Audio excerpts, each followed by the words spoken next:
thank you all so very much for coming out on this Friday afternoon and sharing your evening with us. This is obviously a very, very, very important occasion. I won't say auspicious occasion because that's probably happened 4 or 5 times in this neighborhood because of L.Boyd. But his leadership is so important to guiding us and moving this community forward. I didn't grow up in this community, but I was a part of this community since 1964. And I know 90% of the people here don't know what 1964 looks like. But this used to be a healthy, vibrant, exciting community. My family had a trucking company on Martin Luther King and Goodfellow, and I got a lot of the people that were employed by the trucking company actually lived in this community.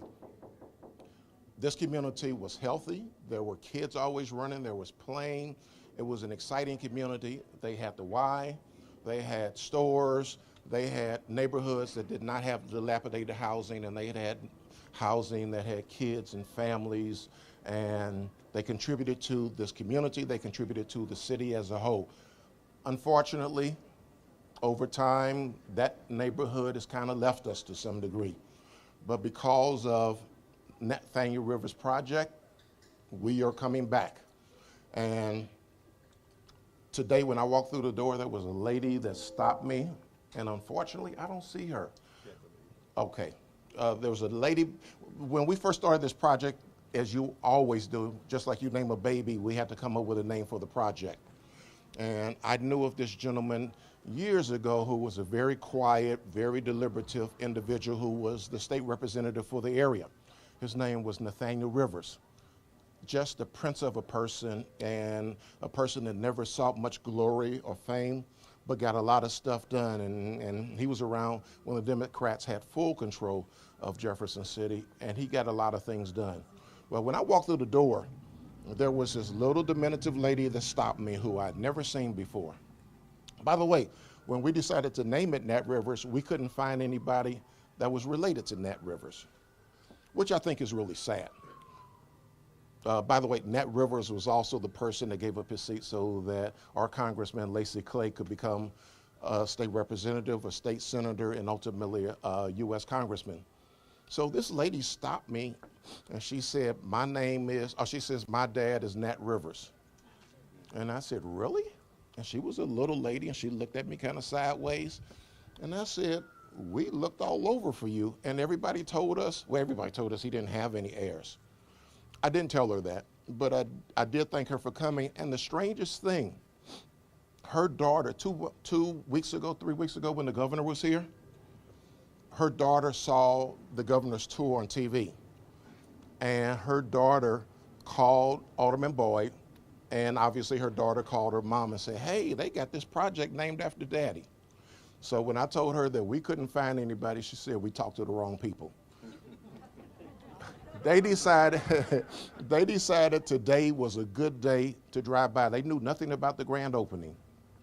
So they drove by, they saw people milling around, and they came and they walked through the facility. And I didn't get a chance to talk to her before she left, but that warmed my heart that she got a chance to see what this facility is like that honors her dad's legacy. We don't have any pictures of Nat Rivers. Now, if you go over to the old state building on Delmar and Kings Highway, there's an engraved picture of him, but we didn't have one. And they're going to share a picture that we can hang in the facility. But I am saddened that she's not here to at least allow us to say thank you very much for being here. So we're going to get the program started. This project is important enough to me that 3 weeks ago when the governor was here, when the mayor was here, when the alderman was here, and when the mayor from the city of Kansas City were here, I wouldn't wear a tie. I have a tie on today because this is a special day. And thank you for sharing it with me. I want to introduce our first person to speak. That person was introduced to me today. I was at the Board of Aldermen today, and it can be very entertaining at the Board of Aldermen sometimes. So when I attended the Board of Aldermen today, I was introduced to L.Boyd that I didn't know by one of his peers. Is that an appropriate way to describe? Colleague. His colleague, which she wouldn't have referred to you the same way. But this is an incredible person that has shown an incredible amount of vision and fortitude in terms of turning his community around. And before we allow him to speak, I just want you to look at the view down the street. This view is because of this man here. He stood up and said, this is a project we won in our ward, and I want this, and I want to take care of the people in this ward, and that's what this project is designed to do. So without saying anything else, how many years now? 15 and a half. He's an old man. So you know about 1964 then. Jeffrey, what I didn't say was the building that I grew up in, that was my father's company, Jeffrey is continuing that legacy. He has assumed ownership of that building and has great business in there. So when you leave, if you want to go to our Martin Luther King, it's 5736. I know that just because I grew up in that building. He's doing great things with that building. He is leading the charge to bring this community back. Mr. Alderman Jeffrey Boyd. I did not pay Tim to say all that stuff about me, although it's true. Again, thank everybody for coming. I want to first of all acknowledge some of my colleagues that are here in support. Pam Boyd, representing the 27th Ward. I want to thank her for coming. Frank Williamson is here. Frank Williamson over there, I want to thank him for coming out. The committee woman, Lucinda, from the 3rd Ward for coming out. My colleague, Alderwoman Marlene Davis from the 19th Ward. State Representative-elect Wiley Price is here. And our state rep and our senator-elect, Karla May, is here. So let's give it up to I'm sorry. Oh, my goodness. Yes. Lakeisha. Yes. Thank you. I would have got in trouble. Yes. You know, I'm a big Bosley fan. Lakeisha Bosley, who's just won. She's a state rep-elect for her district over there. 79th, she says. All right. Did I miss anybody? All right. So we've taken care of the housekeeping. Today is certainly a great day in the 22nd Ward. You know, just when people say nothing is going on, nothing will ever happen, I was too excited when Tim and Cynthia brought this project to me and said, hey, we got to do it. Let's do whatever we can to make it happen. There were some financial challenges early on about really trying to bring this project to fruition. I said, hey, well, you need to talk to this person, you need to talk to that person, and let's make this happen. So it actually became a financial reality. I'm only going to keep you about 30 minutes because I love to talk and debate. But anyway, I just can't say enough. This block, you know, 20 years ago, as Tim said, was a vibrant block.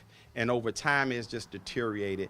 And I'm just so proud to be able to look down the street, not only at the Nat Rivers project and see how it has transformed this neighborhood by taking over 75% of this block, but also as you look, you have Friendly Village down the street, which provides affordable housing for seniors. And you have the YMCA, you know, just to our south, that provides all kind of recreational programs in this community. You have Walgreens not far away for people, you know, take advantage of pharmaceuticals and other convenient items. This is a great neighborhood. The Hamilton Heights neighborhood, we have our challenges, but at the end of the day, these are the success stories that's going on in our community. And I just can't thank enough of all the developers and the partners that put this together. Carl Grice, a phenomenal architect, making sure that this project actually fits within the architectural landscape of this community. Big ups to him. He's been doing this for a long time. Let's give it up for Carl Grice. And I'm sure Cynthia's going to talk more about it, maybe financially, but $8 million, ladies and gentlemen, that's a lot of money. That's a lot of money. And again, I just appreciate them bringing this to our community. And affordable housing, I know with April Ford Griffin, where is she? April Ford Griffin, her and her staff were phenomenal at helping to help finance this project. You know, putting the public dollars of the city of St. Louis to good use. And I can't say enough about Rita Days. I always tell her, she's with MHDC right now, Missouri Housing Development Commission, but I always tell her she's by far one of my most favorite senators the state of Missouri has ever had. This lady has been a champion for the city of St. Louis, although she represented St. Louis County. Can't thank her enough. So without further ado, I'm going to step aside. Thank you, thank you, thank you. Again, thank you very much.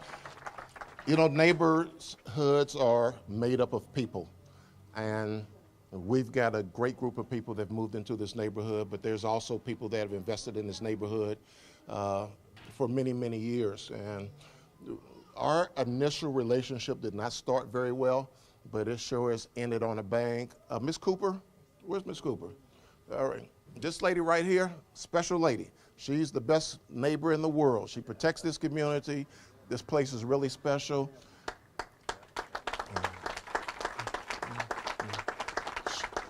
She guards this community with her life, and the person that took the lead on helping me understand that was Cynthia. So again, we should thank her for investing her time and commitment and love to this community. She is what these communities are made of. Yeah. And now she's got probably 60 or 70 new neighbors that she's going to have to nurture and take care of. But this is a loving lady. So I want to make sure that everybody gets introduced. Jeffrey really helped me with, Alderman Boyd helped me with that a whole bunch. I do want to introduce a young lady from the Congressman's office, Samantha. All right, Samantha Williams. She's representing Congressman Clay. Thank you very much. Retta Days has been introduced. We've got a whole bunch of people to introduce. Jay, I've known Jay for almost 3 years now, and I'll never call Jay's last name because I can never pronounce it. But Jay, what's your last name? Schreiman. Okay. Okay, we're going to do it like I do it, JS. So Jay's from the mayor's office. He's representing Mayor Elida Cruson. So thank you for coming out. There are a lot of people who can take credit for making this project work. This project would not have worked without the passionate support of the state representative that represented this area. That person who was the state representative of the area, and I think probably still is to some degree, but she doesn't act like it, is now state senator-elect, Ms. Karla May. Ms. Karla May, would you come up and say a few words? Well, all I want to say is thank you for letting me be a part of this. This is what community looks like in our community. And I want you all to pay attention to what we have here. We have to take ownership of our community and make it a priority. Let me say a priority to develop each block of our community and infill it with homes where we have people and neighbors. And not only do we have that community and fellowship with one another, but we also want to maintain the fellowship of keeping the property looking like it looked today. Everything looks so brand new. You know how we ladies do with our shoes? We put them in a shoebox, the ones that you like. When they get old, you stop putting them in the shoebox. But we want to continue to take care of the property. So I want to commend Tim Persons and all the partners who put this together and made this happen in the community that I represent. I want to applaud you and thank you for doing that, because this is what we should be able to do. I think we need an environment. I said an environment that's conducive to learning for our children, that they can walk down the street and see houses and people and neighbors and not burnt down, dilapidated buildings. So I want to thank the Alderman for, letting it happen in his ward. I want to thank the people for joining him and saying, okay, we're going to make the sacrifice to let the development and the bulldozers and all the noise happen in order to arrive at what we've arrived at today. So with that, I'll just close and just say thank you, and I'm really excited about what the future is going to look like for our community.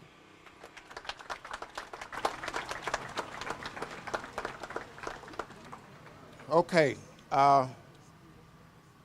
None of this would have happened without a group of partners. Pizzas are made with a lot of different ingredients. Gumbo's made with a lot of different ingredients. Development projects are made with a lot of different ingredients. GHF is the lead on this project. And the GHF is technically called Gateway Housing First, but I can never remember Gateway Housing First. They are the most important clog in this, because at the end of the day, they are the ones that are going to make this thing work, along with our operational partners, Places for People. Who's our Places for People rep? Joe's not here. Before I let Cynthia speak on behalf of GHF, just want to give special acknowledgement to Frank Williamson. Frank did something that's really unusual as it relates to politicians. They like the light. They like to take credit for everything. Well, this project was initially slated for the 26th ward, which is right across the street. When we were having some challenges, Frank said, look, I'm not quite sure.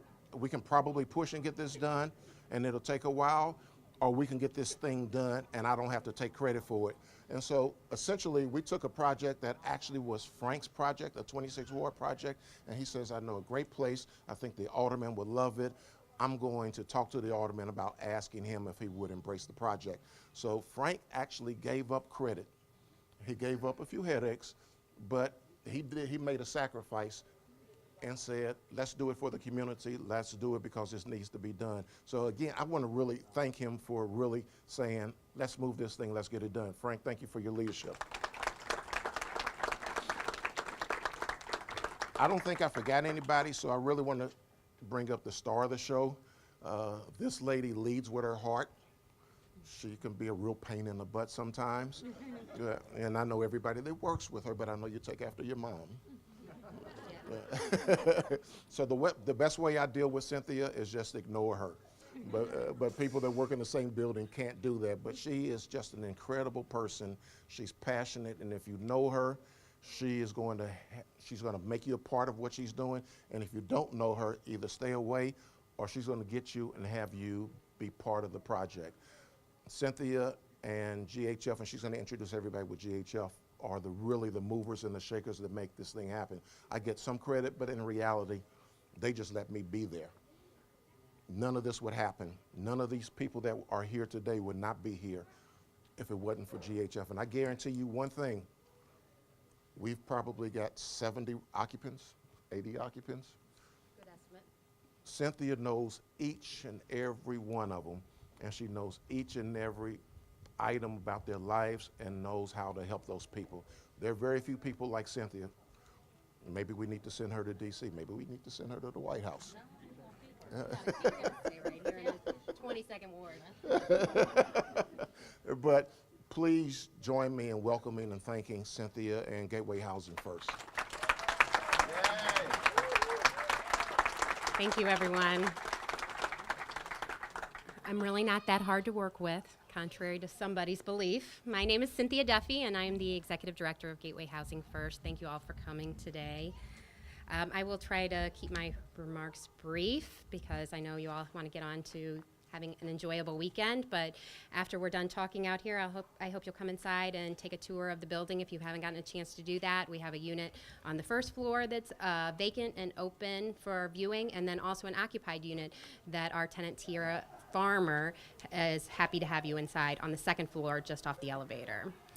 So first and foremost, I'd like to thank the Board of Directors of Gateway Housing First. They stood with us for 5 long years and got us here today, and we're willing to risk a lot and take a lot of chances to make sure that this happened. And they were always out there fighting a good fight and making sure that we got the resources and support we needed. So first, I'd like to introduce Mark Stansberry, our Board President. And Tracy Howren, our Board Treasurer. People are moving around. Laura Cohen, our Board Secretary, is inside. And out here we also have Lisa Grimes, Teresa Brandon. Who else is out here? And we also have Joe Yancey from Places for People, could not be with us this evening, nor could Peter Chakowski. And we also welcomed Mark Utterback, formerly of the Mental Health America, to our board last week. Thank you, Mark, for joining us. I know that that everybody already went through the process of thanking the neighbors of the 22nd Ward, but I have to say it one more time. When you're doing permanent supported housing development or affordable housing development in any community in this state, it can be difficult making friends with your neighbors, and it was nearly seamless over here. They welcomed us immediately. They embraced the project. They encouraged us and supported us. They helped us. They wrote support letters for our financing. They called our elected officials and made sure they knew that they were supportive of the project and thought it was important to the community. And I especially, of course, want to thank Ms. Cooper, Ms. Ray, Mr. Woodley, and Mr. Hall across the street, all of our neighbors who live on the block who've just been incredibly supportive and patient through the construction process and really been instrumental in welcoming our tenants home. Thank you very much. I, of course, have to thank our funders who provided not only the needed capital to develop this beautiful place, but also were really embrace the idea of investing in more than just real estate here, but investing in the people who live here.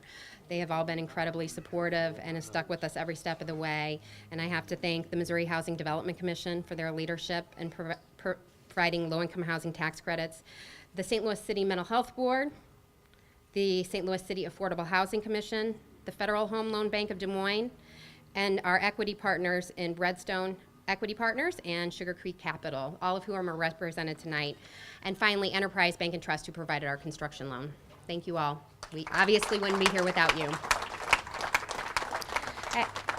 I know they were already introduced, but I still have to do shout outs to our development team. Thank you, Carl Grice, our architect, who obviously gave amazing attention to every detail in this building to make sure it was beautiful and long lasting for the people who live here now and the people who live here in 20 years. Also, thank you to Altman Charter Construction Company, who were amazing. They finished this construction project early and under budget. All right. A special thanks to our construction manager, Darren, who I understand isn't with us today, but I can't say enough about Darren. If ever you're doing a big construction project, go to Altman Charter. They'll take good care of you. And then, of course, my partners at ND Consulting Group provided all the real estate development financing consulting that we needed to get here, especially Tracy Parati, Mary Nagel, and Ken Nuremberger, who were out on this construction site week after week making sure everything was done right. Thank you, guys. So I'm sure you guys have heard the story before that it took us 5 years to get here to a finally completed Nat Rivers Place. And we always envisioned this community would be a place that embraced diversity and celebrated acts of strength and kindness above all, and where people valued and respected one another, no exceptions. And Nat Rivers Place has turned out to be just that. But we can't stop here. It's common in permanent supported housing for us to describe our tenants as hard to house.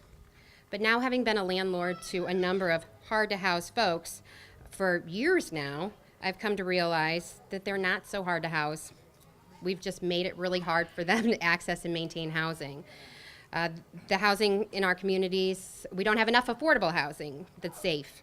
And that extreme shortage of affordable housing, of course, makes it hard for people to actually achieve housing success, because if you don't have housing to put them in, they're going to remain unhoused. We know that assisting people in becoming safely and securely housed is often the first and necessary step to better health and essential to everyone's recovery. We also know that safe housing and services can produce better health outcomes, while at the same time minimizing the costly burdens assumed by the government and other funding streams to provide that health care. And finally, we know that communities at large are safer and healthier when everyone in the community is safely housed. Nat Rivers is a beautiful example of government at all levels, for-profit and nonprofit organizations, healthcare providers, social service agencies, and public and private capital partnering to advance a truly holistic approach to community wellness that benefits everyone. But our work cannot stop here with Nat Rivers Place. Together we can achieve affordable housing for all. We're proving it here today, but this is a first step. We did it today, and we can do it again. We must do it again and again until the job is done. Before I conclude, I want to thank all of our tenants who have been a joy to get to know and have been so gracious in welcoming all of you and myself to their home today. I hope that you will spend some time getting to know them a little bit and getting to know the building better. Stop by any time. We're open 24/7. We are so honored that our tenants chose Nat Rivers Place to call home, and we look forward to watching them and their families grow and achieve every joy. Thank you for being here.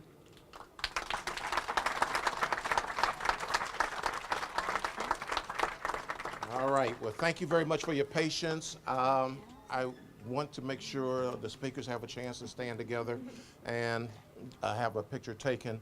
I want to do one very special shout out to a very special person who's a really good friend of mine. We didn't start that way, but ND Consulting, Michelle Duffe and Ken Nuremberg are special people.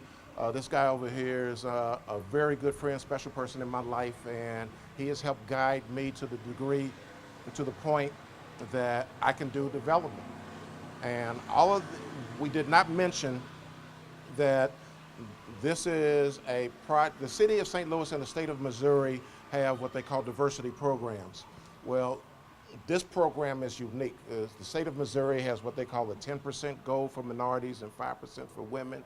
And the city of St. Louis has a 25% goal for for minorities and 5% for women. Well, this project on the construction side was close to 30 and 10. And overall, this project is probably pretty close to about a 60% minority-led project. That is unique. That is important. Bricks and mortar are not cheap. To put them up are not cheap. To create skills and economic opportunities for the entire community lasts a lifetime. And that's one of the reasons why this project is not just about brick and mortar. It's about a neighborhood. It's about building opportunities and building economic growth so that the people that worked on this project, the companies have an opportunity to grow and move it to the next project and the next project and the next project. So for all of our friends and family, thank you very much.